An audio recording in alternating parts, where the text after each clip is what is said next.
জলের জন্য পদবরোধ করছি। কেন জল সকাল 7টায় দেয়, আবার 10টায় চলে যায়, সারাদিন জল আসে না। বৈকাল 5টায় আবার জল আসে, আবার রাত 9টা হতে আবার চলে যায়। জলে তো স্পিড নাই, ট্যাঙ্কিতে জল উঠেই না। উপরে থাকুক নিচে থাকুক কোথাও জল উঠছে না ট্যাঙ্কিতে। তাই ট্যাঙ্কিটা নিয়ে লাভটা কি হলো আমার?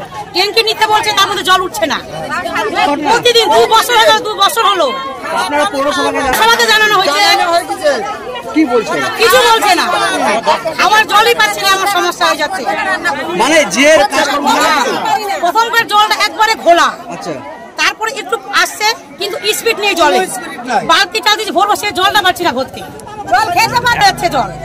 তাহলে 7টার সময় আসলে 10টা কি করে কাজ করবো আমরা? কি দাবি?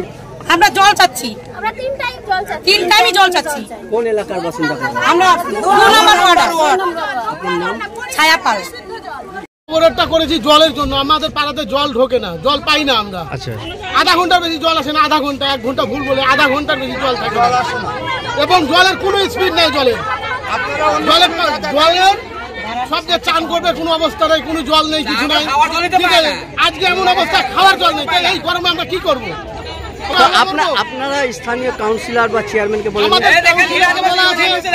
কাউন্সিলরকে বলা হয়েছে, আমরা চেয়ারম্যানের কাছে গেছি, চেয়ারম্যানকে কাছে দরখাস্ত দিয়ে দেওয়া হয়েছে এই যে আমাদের দরখাস্ত, কিন্তু তার কোনো চেয়ারম্যান কোনো ব্যবস্থা করেনি আমাদের। আমরা তার কারণে আমরা অবরোধ করেছি। দাবি চাইছি আমাদের জলটা ঠিকঠাক দেখে, এটাই আমাদের দাবি, আর কোনো দাবি নেই, এটাই দাবি। চেয়ারম্যানকে চাই, চেয়ারম্যান আমাদের জলের ব্যবস্থাটা করে দেয়। আমাদের কাউন্সিলর তো বলছে, আমাদের কাউন্সিলর কথা শোনে না, কাউন্সিলর তার কথা শোনে না। আমাদের চেয়ারম্যান আমাদের জলটা দেয়, কার্তিক ঘোষ আমাদের জল দেখ, আমরা এটাই চাই। আমাদের ট্যাঙ্কি নিচে তবু জল ওঠে না।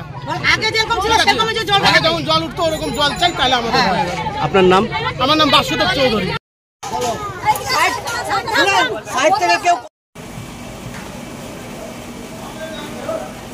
এই যে দাবি, একদম সঠিক দাবি নিয়ে আজকে পদবরোধ করেছে।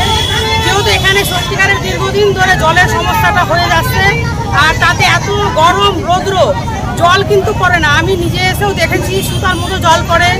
আমাদের যে জলের যে হেড মিস্ত্রি আছে তাকে দেখিয়েছি, কিন্তু কোনো সমস্যার সমাধান হয়নি। এই ব্যাপারটা নিয়ে আমরা চেয়ারম্যানকেও জানিয়েছি, কিন্তু এখনো পর্যন্ত চেয়ারম্যান কোনো পদক্ষেপ নেয়নি আমাদের। তাই জন্য ওরা হয়তো আমার কাছে গিয়েও কোনো সমস্যা সমাধান পায়নি বলে আজকে তাই এই ডিসিশন নিয়েছে, তাই আজকে রকম।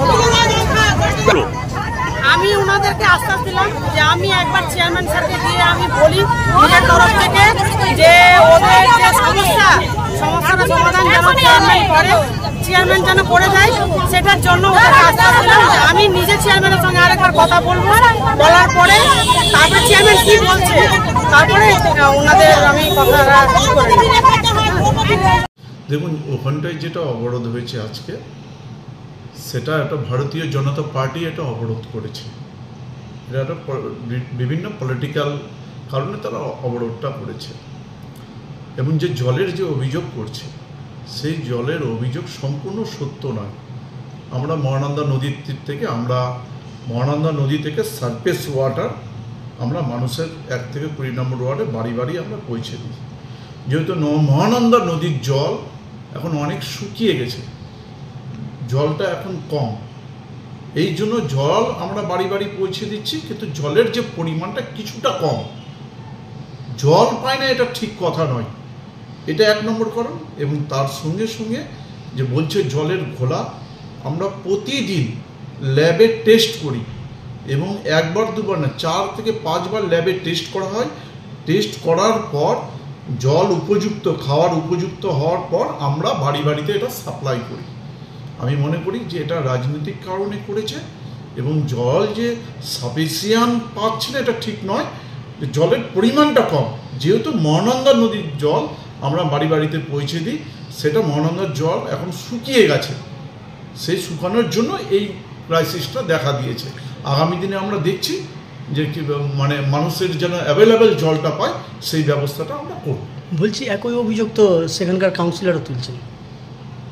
দেখুন, কাউন্সিলর আমাদেরকে কোনোদিন এই ব্যাপারটা বলিনি, যে ওই 2 নম্বর ওয়ার্ডের কাউন্সিলর আমাদেরকে এসে যে এই অভিযোগ আমাদের কাছে কোনোদিন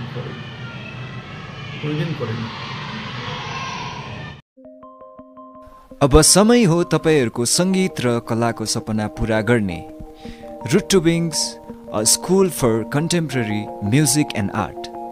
root to wings Lebong Nalban गाउँमा एडमिसन सुरु भइसकेको छ। यहाँ guitar, piano, violin, drums, Indian vocal साथै फाइन आर्ट सिकाउने गर्छ। आजै नाम दर्ता गर्नुहोस् रुट टु विङ्स, जहाँ तपाईको सृजनशीलता उडान भर्छ।